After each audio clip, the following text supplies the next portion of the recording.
Excellent est un mot qu'on a tendance à trop utiliser de nos jours, mais parfois, il est vraiment bien adapté, et c'est le cas pour cette voiture.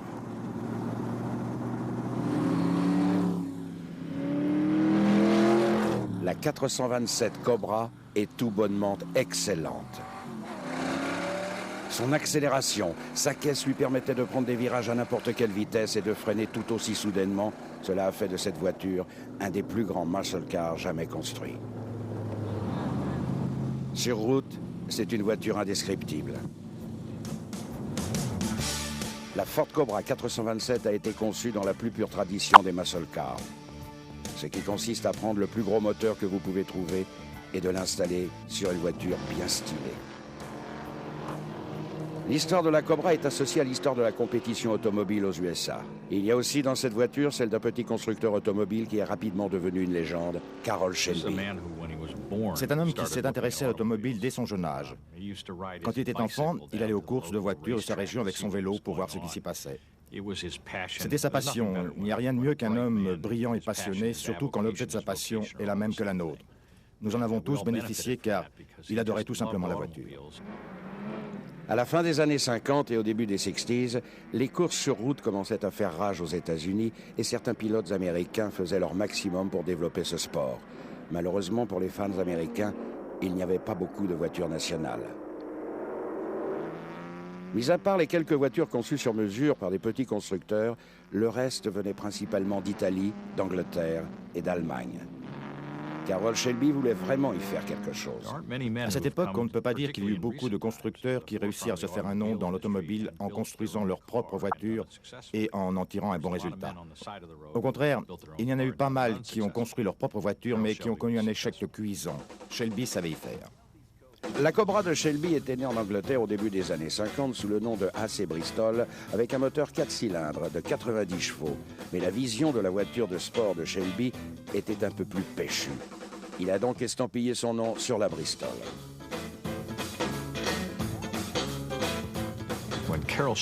Quand Carroll Shelby a commencé à fabriquer des Cobras, il a pris une voiture anglaise qui avait fait son temps, il y a ajouté un moteur Ford et il s'est dit que ça allait marcher. Sous la direction de Shelby, le personnel qui n'était guère pléthorique à la Shelby américaine a transformé la petite Bristol, qui était très peu puissante, en une voiture de course super puissante. Chaque voiture était fabriquée de façon artisanale et la légende voulait qu'il n'y ait pas une seule Cobra qui soit semblable à une autre. Malheureusement, nous ne saurons jamais si cette légende était fondée ou non. Entre 1962 et 1967, Shelby va construire 1011 exemplaires de Cobra, la plupart équipés du puissant moteur 4 litres 6. Sur les 50 Cobra 427 qui ont été construites, il n'en existe plus que 3 aujourd'hui. Ce qu'il y a de plus triste dans l'histoire, c'est que très peu de monde peut jouir des plaisirs que procure la conduite d'une Shelby Cobra. Mais certains ne se démontent pas et ils en fabriquent eux-mêmes ou achètent la version de l'an 2000 de cette voiture de légende. Pourquoi les gens font encore la queue pour acquérir une voiture dont le design a plus de 40 ans?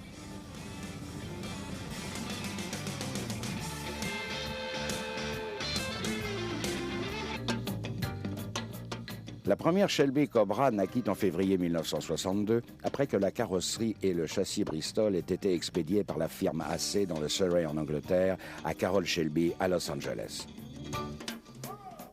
Et moins de 8 heures après réception, les mécaniciens de Shelby ont installé un moteur Ford V8 de 4100 cm3 et un boîtier de vitesse 4 rapports. Les essais ont eu lieu sur la route contre les Corvettes. En l'espace d'un an, Shelby avait déjà changé le moteur pour un Ford 4,6 et la voiture avait maintenant tout pour satisfaire les passionnés de voitures de sport. Elle était légère, agile et avait une excellente reprise et c'est ça qui a fait son succès sur les circuits américains.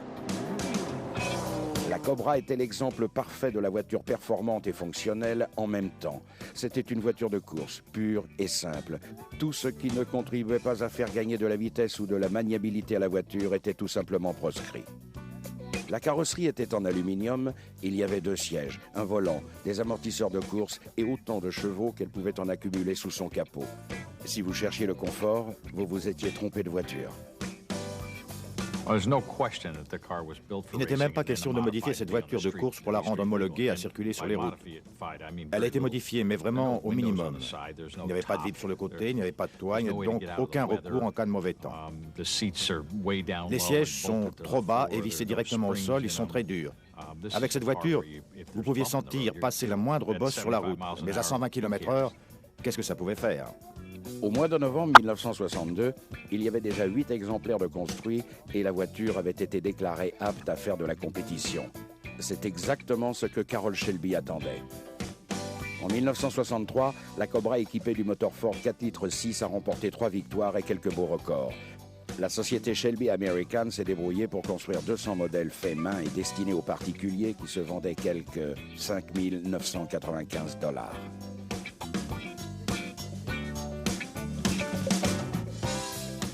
La Cobra destinée au marché avait tout de même quelques options comme quelques chromes, un autoradio grandes ondes ou un chauffage, mais tout ce que voulaient les acquéreurs était inclus dans le prix de base. Mais en décembre 1963, Shelby a décidé d'y adapter un plus gros moteur, un Ford 6 litres 8. Cette augmentation de puissance brute a fait de la Cobra la voiture américaine la plus rapide qu'on ait jamais vue au monde à l'époque. Pour trouver une Cobra 6 litres 8, que l'on appelle aussi Cobra 427 de nos jours, il vous faudra sûrement la chercher dans le DuPont Registry, qui est en fait un marché pour les voitures classiques très recherchées et ayant un grand cachet. Thomas Dupont, un grand collectionneur qui est à l'origine du DuPont Registry, comme son nom l'indique, voit dans cette Cobra 427 la pièce la plus intéressante de sa collection.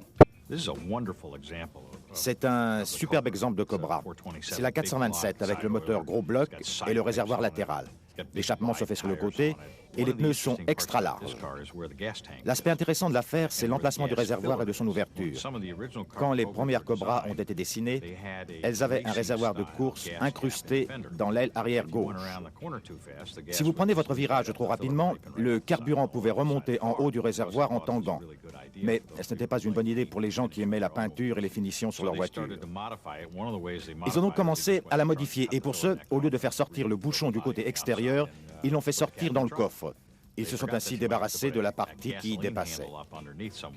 Ils avaient oublié que parfois vous étiez amené à faire le plein dans des stations qui avaient de grosses poignées et ça posait un véritable problème car la poignée ne pouvait pas rentrer dans cette position. Le côté intéressant de cette voiture est que quand elle roule, elle est toujours très chaude. Si vous portez des baskets, vos pieds vont être chauds tout de suite.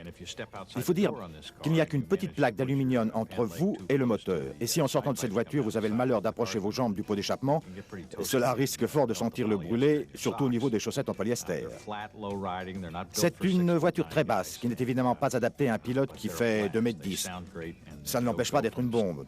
Son bruit est magique et elle peut passer de 0 à 100 en un temps record. Pendant sa période de compétition qui a duré 5 ans, la petite Shelby Cobra va être amenée à courir contre des voitures exotiques.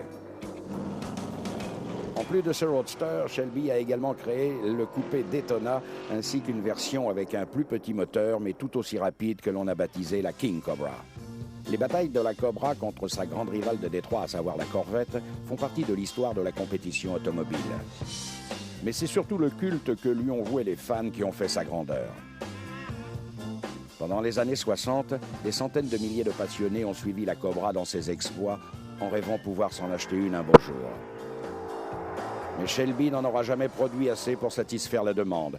Donc, dans le même esprit que Shelby, lorsqu'il a conçu sa première Cobra, les amateurs se sont mis à construire eux-mêmes leur voiture. C'était un peu un rêve d'enfant, car j'ai grandi pendant l'âge d'or de la Cobra. Et il y a quelques années, j'ai décidé de réaliser mon rêve.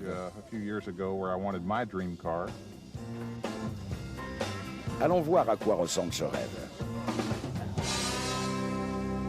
Si vous voyez une Cobra passer sur la route, ne vous demandez pas si c'est un original, car il y a de fortes chances pour que ça n'en soit pas un. Avec 1 millier de modèles fabriqués en tout, ces voitures sont, comme qui dirait, des pièces rares. Pour vous donner une idée, toutes ces répliques que vous voyez représentent plus de voitures que la Shelby American Racing en a construit pendant la première année de production. Ce n'est pas une bonne nouvelle pour les passionnés de Cobra authentiques, mais tous les fans vous le diront, quand vous êtes accro à cette voiture, il vous en faut une, qu'elle soit vraie ou fausse. J'ai décidé d'en construire une moi-même, il y a une quinzaine d'années de cela. Quand j'en ai vu une vraie pour la première fois, comme tout le monde, je me suis dit qu'un jour, j'en aurai une pour moi-même. Mais pendant bien des années, les propriétaires de vraies fausses Cobra n'ont guère eu de chance, à moins que leur budget ne soit important, car construire une telle voiture devait coûter dans les 3,5 millions de francs. Mais maintenant, ils peuvent souffler car certaines entreprises aident ces gens à réaliser leurs rêves. Brett Everett est chargé de conception dans une de ces sociétés. C'est une pièce rare et très exotique.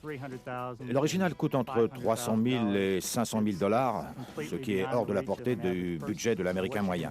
Notre mission est donc de faire ces voitures en kit et ça va permettre à beaucoup plus de monde d'en faire l'acquisition. Les originaux sont vraiment trop chers pour la plupart des gens et je pense que la meilleure façon d'en avoir une, c'est d'en faire une réplique. Les répliques d'aujourd'hui sont d'assez bonnes reproductions de l'original.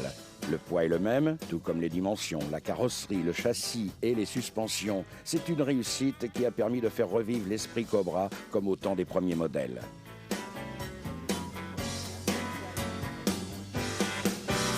En remplaçant l'aluminium de la caisse par de la fibre de verre, on a réussi à faire une grosse économie. En outre, certaines pièces comme les freins ou la direction ont été revues pour y gagner en sécurité, ce qui la rend non seulement abordable, mais également plus sûre. Une façon de mieux réaliser son rêve. Pour certains, comme Steve et Cara Holbrook, il s'agit d'une passion qui se vit en couple.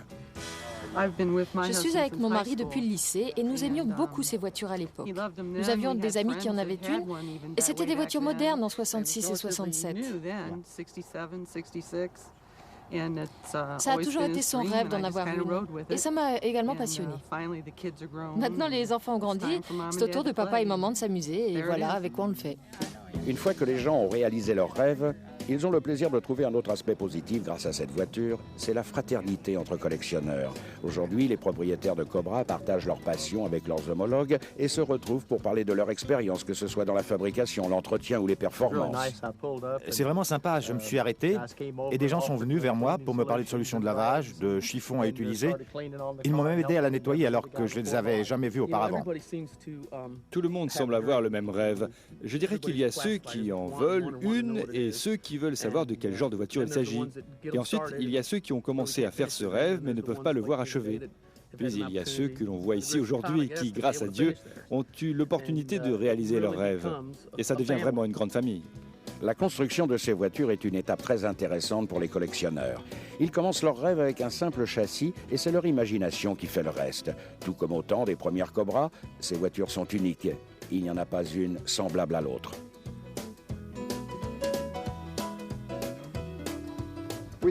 Nous avons fait des trucs un peu différents sur nos voitures comparés aux vrais Cobra. Donc chaque modèle est différent de l'autre et cela reflète la personnalité de son concepteur.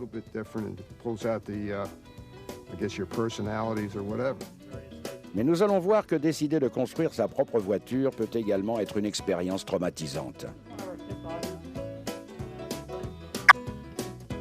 Si chaque propriétaire de muscle car avait dû construire sa voiture de fond en comble au lieu de l'acheter toute faite et prête à l'usage, il y en aurait sans doute encore moins sur les routes de nos jours.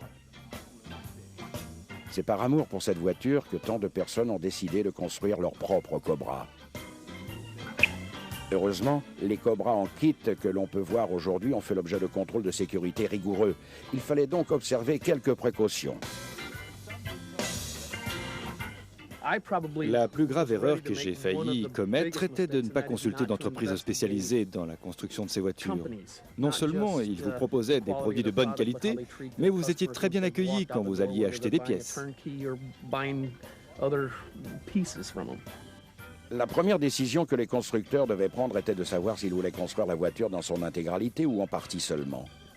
Certaines entreprises pouvaient prendre en charge une partie, voire la totalité de la construction de la Cobra en fonction du goût du client. Certains blaguaient en disant qu'un diplôme en ingénierie mécanique était indispensable pour être apte à construire sa propre voiture. Nous sommes vraiment fiers de cette voiture. Elle est très bien équipée, notamment d'un moteur 6,8 litres avec un bloc en aluminium qui développe beaucoup de puissance. D'après les tests, elle doit faire dans les 650 chevaux. Elle a une suspension avant tubulaire avec amortisseur à ressort que l'on peut ajuster en fonction de ce que l'on veut faire. Vous pouvez voir que la fixation de la roue se fait par un écrou central, des freins de 30 cm avec calibre de course. Le radiateur en aluminium est très efficace pour refroidir le gros moteur. Et il y a aussi un ventilateur à haut débit sur ce moteur. La boîte de vitesse est une Richmond à 5 rapports. On peut vraiment dire que cette transmission est heavy duty. Elle a une 5e vitesse musclée et la première vitesse est plutôt agressive. Vous pouvez donc avoir une accélération performante et en même temps utiliser un rapport de démultiplication élevé pour une bonne consommation sur autoroute.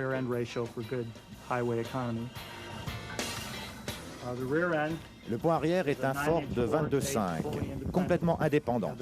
La section centrale est ici. Elle fait 22 cm. La géométrie de la suspension est semblable à celle de la Jaguar. Le bras oblique est plus bas et les doubles amortisseurs sont très ressemblants à ceux de la Jaguar. Les disques de frein font 27 cm et demi. Et une fois de plus, nous trouvons l'écrou central en papillon au niveau de la fixation de la jante. Si un adepte décidait de tout faire par lui-même, il allait très vite se rendre compte que la charge de travail était lourde. Mais un tel projet pouvait être un exercice créatif et l'occasion de faire des progrès en mécanique. Greg Belkanoff a construit sa Cobra de fond en comble et il y a pris beaucoup de plaisir. Quand vous avez une activité professionnelle stressante, ça fait du bien de faire autre chose le week-end. Faire de la mécanique, de serrer des boulons et d'assembler des pièces. Voilà une activité que j'aime énormément. Et je savais aussi que le projet serait quelque chose de bien à la fin. En plus, il s'agit d'une voiture de sport. Je pense même que c'est le seul muscle car de sport qui nous reste. J'aime vraiment cette voiture. Jeff Adler n'a aucun don pour la mécanique, mais cela ne l'a pas empêché de construire une voiture très réussie. La mécanique, c'était pas trop mon truc. Je ne me suis pas occupé de la partie interne du moteur, c'est quelqu'un qui l'a fait pour moi. Je me suis contenté de mettre le moteur sur la caisse et de serrer les boulons. C'était pas trop compliqué. Rien ne peut remplacer l'expérience et ceux qui ont fabriqué leur propre Cobra sont heureux de partager ce plaisir avec ceux qui pensent à entreprendre un tel projet. Oui, il faut aller voir des expositions de voitures et parler avec ceux qui en ont déjà construit une. C'est comme ça que vous obtenez des infos et des conseils. Cela dépend aussi des gens, certains n'en ont pas le temps ou la capacité. Mais si vous pouvez le faire, c'est un excellent projet pour occuper vos week-ends ou vos soirées. Et quand tout est fini, c'est un grand moment pour les passionnés de Cobra. Ham Todd se souvient. Je n'oublierai jamais le jour où je me suis mis au volant, car c'était la première fois que je voyais la voiture dans son entier et prête à rouler. La voir se faire polir par 5 ou 6 mécanos en position majestueuse, c'était indescriptible. Ça m'a fait vraiment chaud au cœur. Vraiment comme ça. Dans la vie, quand vos rêves se réalisent, ils ne répondent pas toujours à vos attentes, mais je peux vous garantir que conduire une Cobra 427 va dépasser tous vos espoirs. Si vous avez l'occasion de vous trouver au volant d'une telle voiture, vous comprendrez que ça n'a rien à voir avec une voiture ordinaire et vous n'emploierez que des superlatifs pour la qualifier. Cette voiture est géniale. Elle est très puissante. Elle a un couple hors du commun. C'est un peu dans le même style que les Viper. Peut-être que la Viper est supérieure en ce qui concerne le raffinement.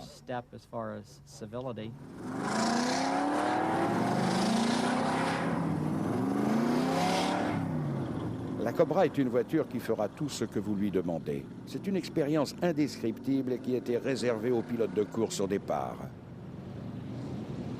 Mais il faut être très prudent quand vous pilotez cette voiture, surtout sous la pluie.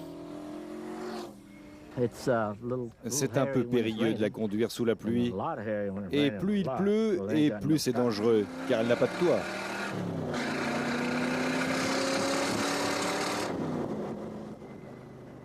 Aujourd'hui, certaines voitures de ce type offrent plus de confort, une meilleure conduite, ainsi que de meilleures performances. Mais le charme de la Cobra est d'être simple et dépouillée de tout luxe afin de tout sacrifier à la vitesse.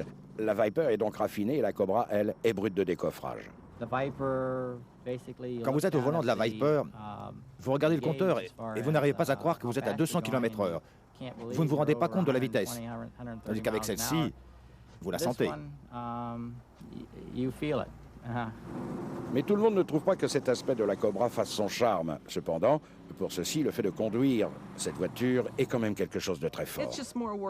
Ça vous fait faire plus d'efforts que d'habitude. Vous vous rendez bien compte de sa puissance? L'embrayage est dur, par exemple. Je conduis une Matia tous les jours, alors c'est différent.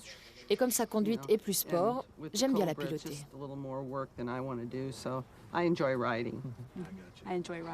J'apprécie aussi la conduite de cette voiture. Elle est très puissante. L'aspect positif de construire votre voiture est aussi de voir qu'elle fait l'unanimité dans votre entourage. Les gens sont toujours enthousiastes, où que vous alliez. Les vieux comme les jeunes aiment voir ce genre de voiture. Ils sont souvent émerveillés. Comme je vais parfois au travail avec, mes collègues me demandent souvent si je ne suis pas retourné en enfance.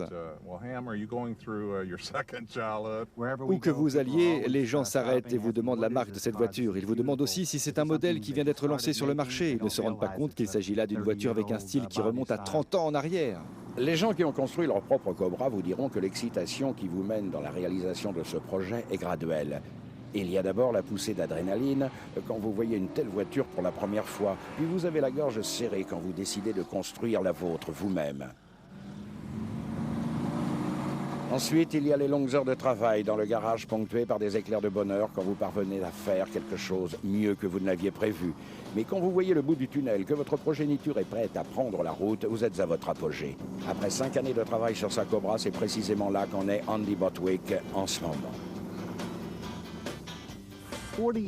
Ça fait 40 ans que les voitures m'intéressent, mais je n'avais jamais eu l'occasion de faire autre chose que ma vidange. Puis un de mes amis en a construit une et je suis allé la voir. Quand je l'ai vue, je me suis tout de suite dit qu'il fallait que j'en fasse une moi aussi. Maintenant que les enfants sont grands et que le chien est mort, il fallait que je trouve une activité qui fasse marcher mes ménages. Et c'est merveilleux. J'adore son accélération, les sensations que ça provoque. Je pense que cette voiture est vraiment faite pour moi. Regardez-moi ça. Même à l'arrêt, elle vous donne une impression de vitesse et de mouvement. Andy a tout planifié pour sa première sortie avec sa voiture. Je vais emmener ma girlfriend se promener, ça va être le pied. Je ne vais plus pouvoir m'arrêter de la conduire. Ce n'est peut-être pas la voiture qui est géniale, mais plutôt ses propriétaires. En tout cas, vous ne pouvez pas nier qu'ils s'amusent bien.